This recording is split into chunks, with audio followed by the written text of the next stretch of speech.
Good morning, students. Welcome back to the series of tenses.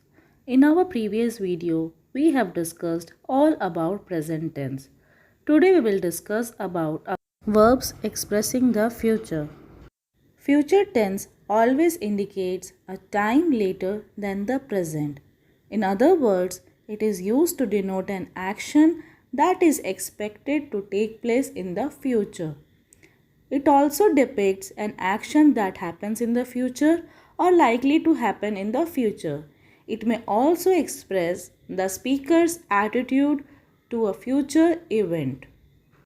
The type of tenses that fall under the future tenses, they are divided into three categories: simple future tense, future continuous tense, and future perfect tense. The simple future tense denotes an action that will take place in the future. It expresses facts and certainty. Future continuous tense. The future continuous tense depicts an action that is likely to happen in the future and continue for an expected length of time. The future perfect tense depicts an action that will be finished by a particular time in the future. The first tense to look at is the simple future tense. Now this tense is little bit tricky because there are few simple forms of it. The three most important forms are going to, the present continuous using an ing verb, and will.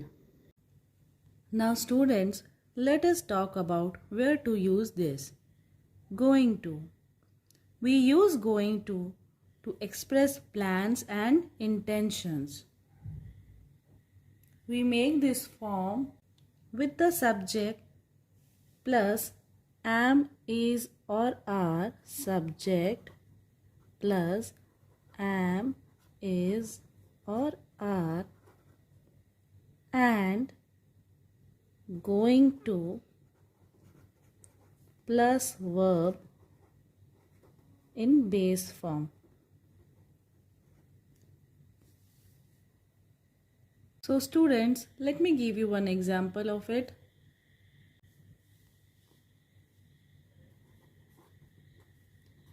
We are going to buy a car.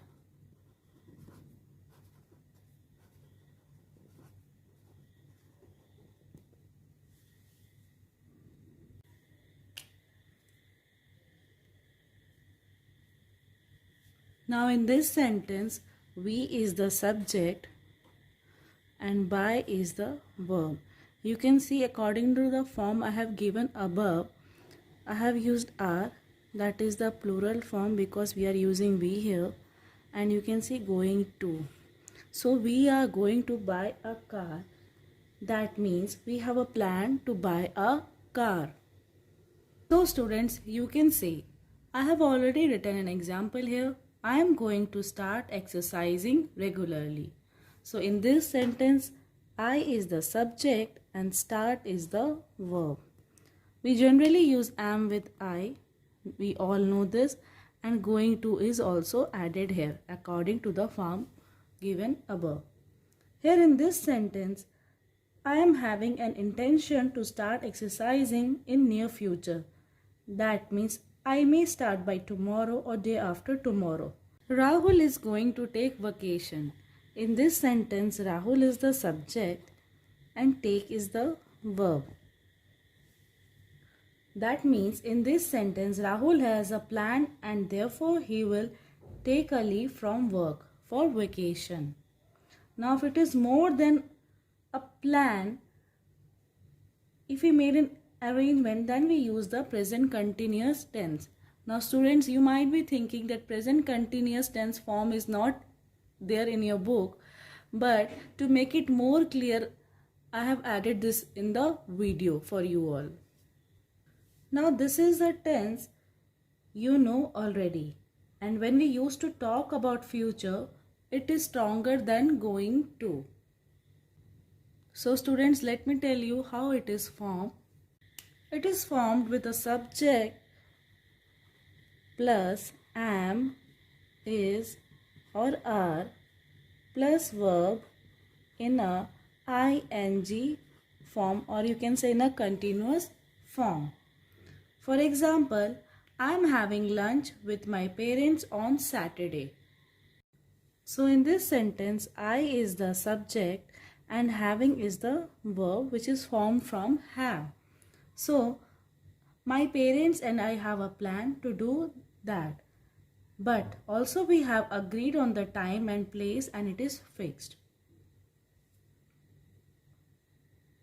I have written one more example. We are flying to Mumbai the day after tomorrow. So in this sentence, we is the subject and flying is the verb formed from verb fly. So we have purchased a flight ticket, isn't it? And our ticket is confirmed. That is in the near future, that is day after tomorrow.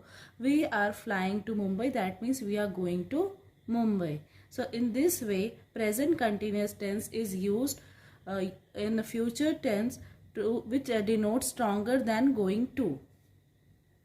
We have discussed about going to, the present continuous tense,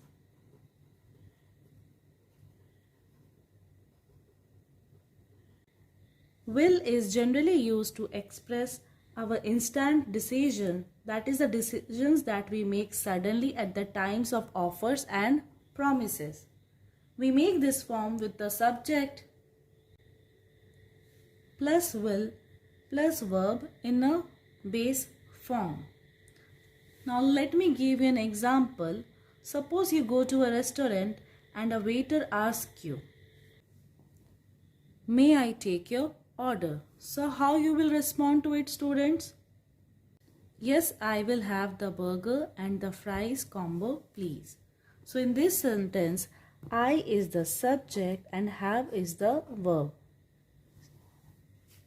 So there is an instant decision.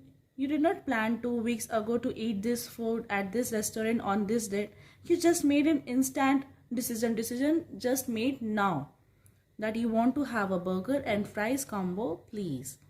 Let me give you another example. Suppose someone says, "The phone is ringing." You will say, "I will get it." In this sentence, "I will get it," I is the subject and get is the verb.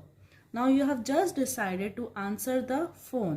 That's why you have replied to the person, "I will get it."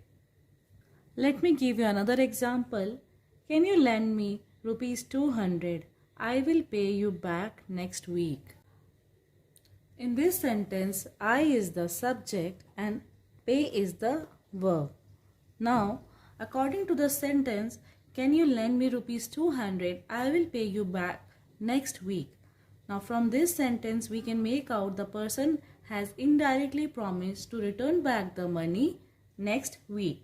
So far we have discussed about expressing the plans and intentions with going to, fixed arrangements with the present continuous, and the 3 uses of will, that is instant decisions, promises and offers.